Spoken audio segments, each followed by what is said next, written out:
Good morning, everyone. My name is Linda Sullivan. I'm one of your co-chairs and the organizer of our 2018 AHEAD Talks. We had a slight change in our programming this morning. Amy Osborne, who was set to present on our first section, was unable to be here today, so we do apologize for that. However, we still have two fantastic presenters for you. Our first presenter this morning will be Adam Crawford from The Ohio State University. So without further ado, I'm going to turn this over to Adam. Thank you, Linda. Check, check, 1, 2. Can everyone hear me okay?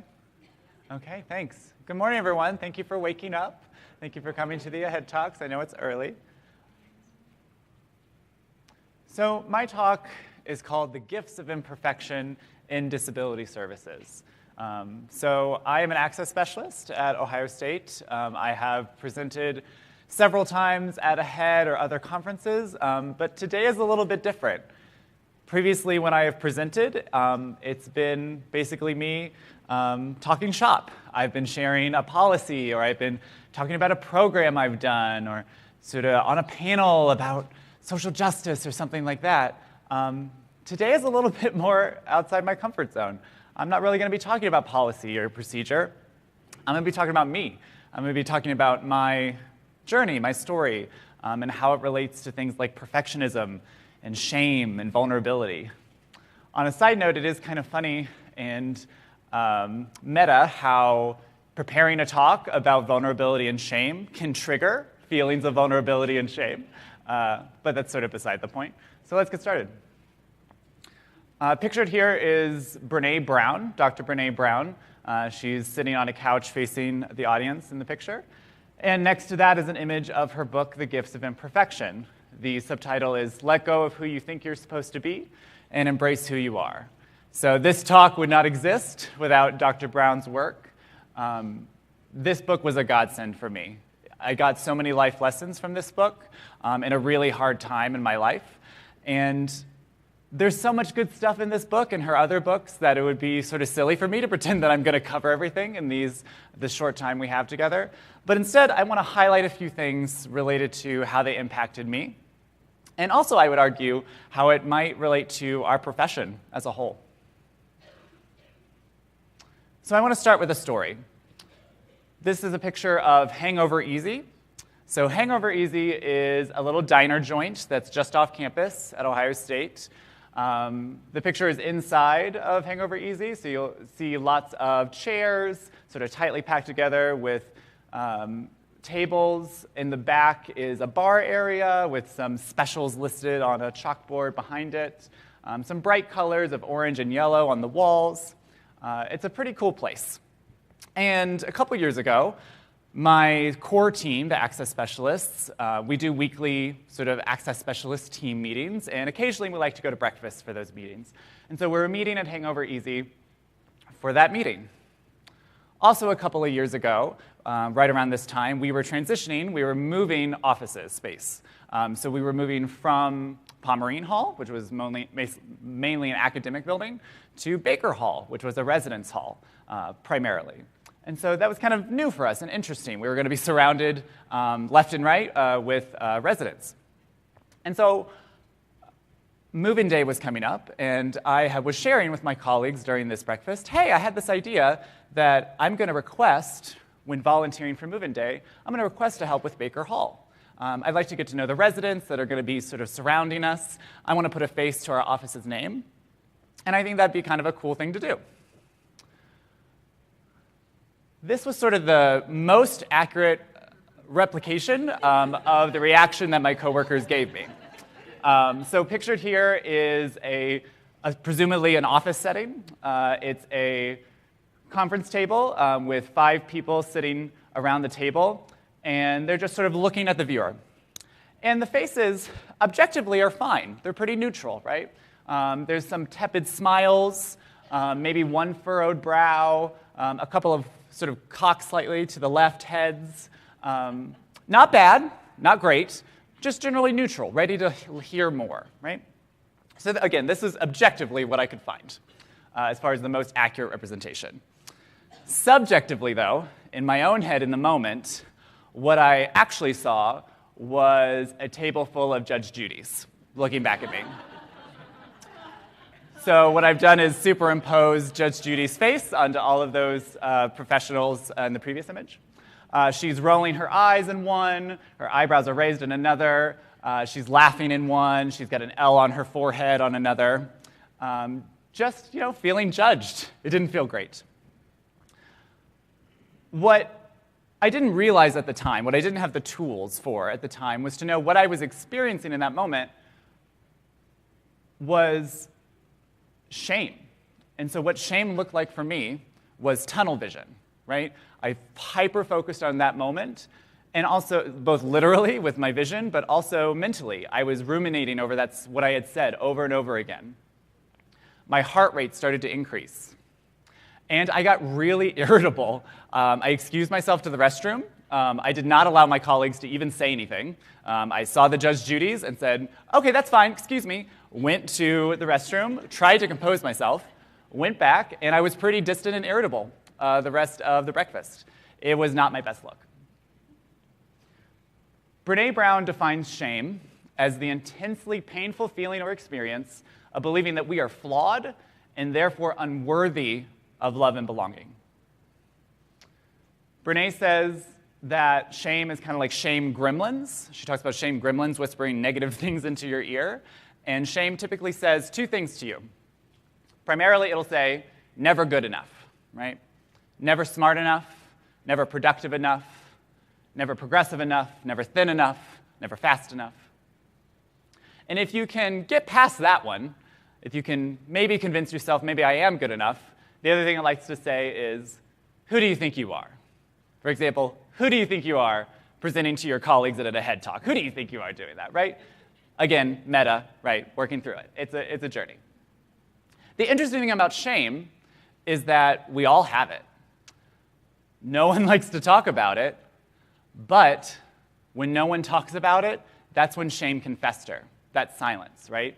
The best medicine for shame is sharing your story with people who have earned it.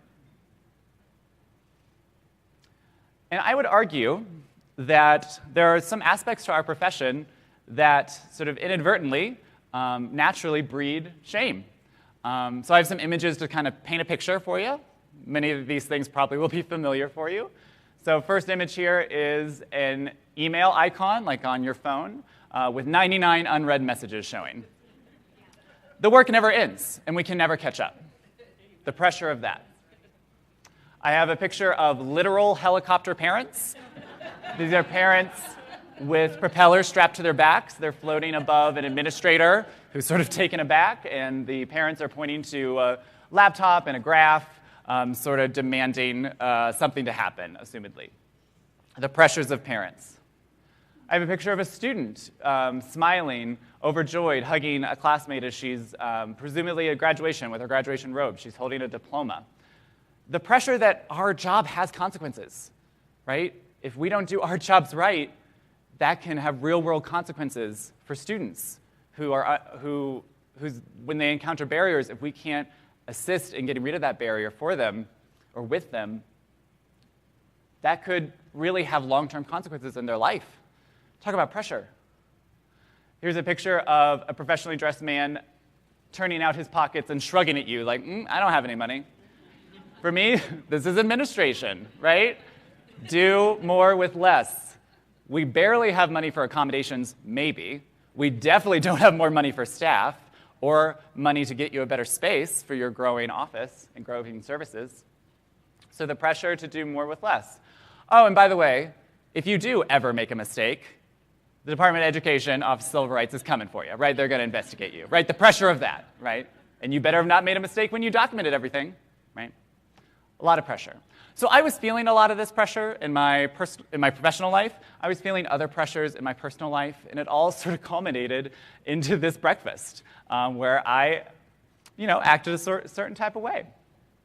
Now, luckily, I have a great team, and I debriefed with them, and I discovered Dr. Brené Brown's work, and I also went to therapy. Yay, therapy. And that's, yes, thank you. That's not a joke. Everyone, go to therapy. It's great. It's great. I recommend it. And so I want to share a few highlights of Dr. Brown's work that helped me. In her book, The Gifts of Imperfections, she talks about some guideposts. So the first one is authenticity, letting go of what people think. And here's that picture again of the recreation of my coworkers' reactions.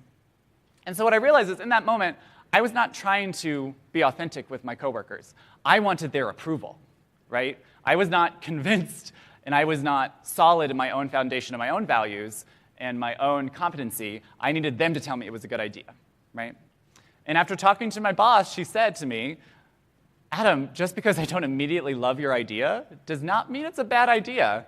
In fact, you're kind of smart. It's probably a good idea, right? So remembering, but learning that myself, right? Brené Brown says, authenticity is my #1 goal when I go into a situation where I'm feeling vulnerable. I might get my feelings hurt, but I rarely feel shame, right? So going into a situation not, I want people to like me, but going into a situation thinking, I'm going to be myself. The next one is self-compassion, letting go of perfectionism. So Brené Brown talks about perfectionism is not healthy striving to do good, to do your best, but perfectionism is a self-defense mechanism, right?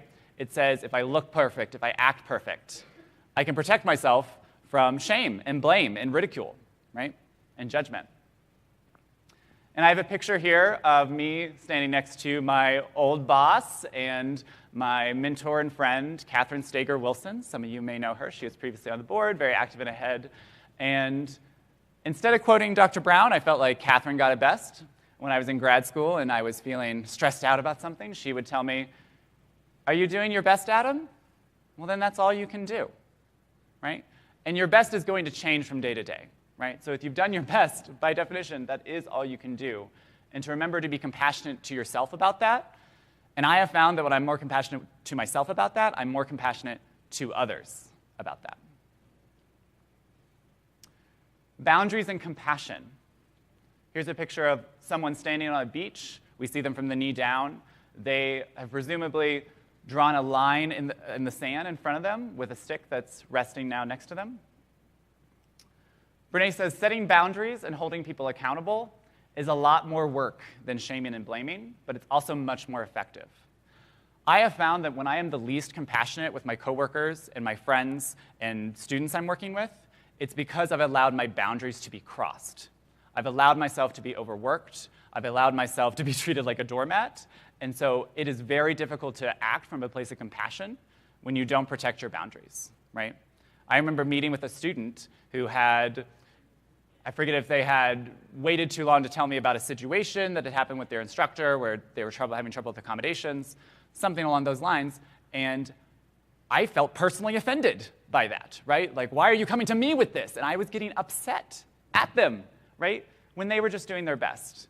And what I found was it was easier for me to make them, quote unquote, the bad guy in order for me to feel better about sort of laying the law down, right? This is what we can do and can't do. Instead of acting from a place of compassion and saying, you know, this is the policy, this is what I can do for you, and this is what I can't do for you, right? Maintaining those boundaries.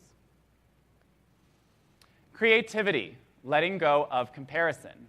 And I have an image here of a sort of a clip art cartoon scale with lots of sort of rating systems superimposed on it. So like a star rating system, a pie chart, a flow chart, a bar graph, a like button, things like that. And Brené says that comparison is the thief of joy. And this might be a little controversial to say at a professional conference where we're going around and hearing what everybody else is doing, right? But I want to draw a distinction. There's a difference between remaining curious about what your colleagues are doing and maintaining curiosity and learning from the wealth of information of a community of professionals. There's a difference between that and keeping up with the Joneses, right? Doing things just because other schools or other professionals are doing it, right? Brené says creativity, which is the expression of our originality, helps us stay mindful that we bring to the world, what we bring to the world is completely original and cannot be compared.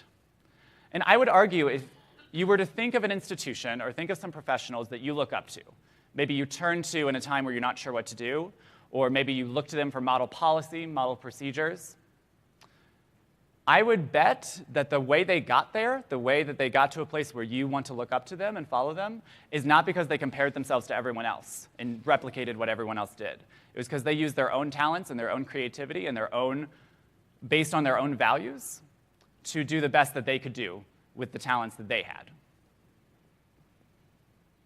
Play and rest, letting go of productivity as self-worth. And I have here a Microsoft Outlook event pop-up with cancel meeting button highlighted.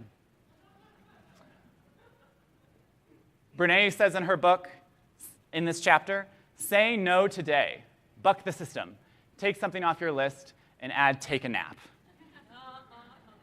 And what I had to learn was, and this was particularly difficult for me because I was a pretty successful student, didn't really get into trouble as a kid, and I got praise from parents and instructors and teachers and camp counselors, and I internalized that praise as the basis of self-worth, right? What I had to learn was my self-worth is inherent. I'm inherently worthy of love and belonging, regardless of my productivity, regardless if I got all my emails done, regardless how well that presentation went, right?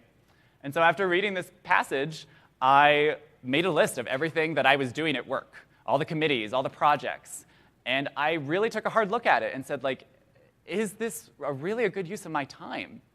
And the next day, I sent an email and resigned from a committee that I felt like had stagnated and was a waste of my time, but felt pressure to be a part of it. And it felt great. It felt so good. So I recommend saying no today.